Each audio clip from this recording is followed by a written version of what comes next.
I rise in support of this bill and this amendment going to the Minnesota voters. And I do so with a lot of joy in my heart. I mentioned I'd been around for a few years, and I was a little girl during that second wave when my mom in our small town was the mom in town that was wearing her ERA button. And to be able to stand here today with my ERA button on and get to vote on this is pretty darn thrilling for me. And last year at the rally, I was really excited to see the big turnout that we had for the ERA rally.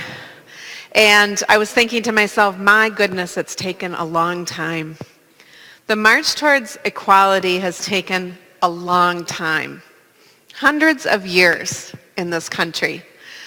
And we owe a great debt to a lot of people who came before us.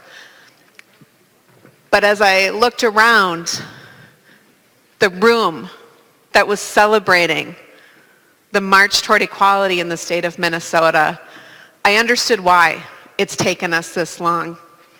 And it's because as we march toward equality in this country and in the state, we sadly consistently left people behind.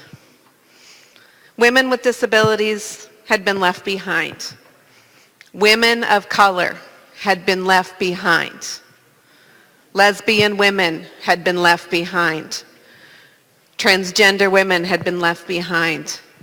And when I stood at that rally last year, I saw what equality for everyone looked like, because everyone was finally at the table. We aren't going to leave anybody behind anymore. And so that's why it's especially heartening for me to be here today in a room where we have elected so many women to office, in a room where we have a strong and vibrant posse caucus that are bringing voices to our state capitol that have not been equally represented over the years. And so it is incredibly meaningful for me to get to push the yes button on this bill.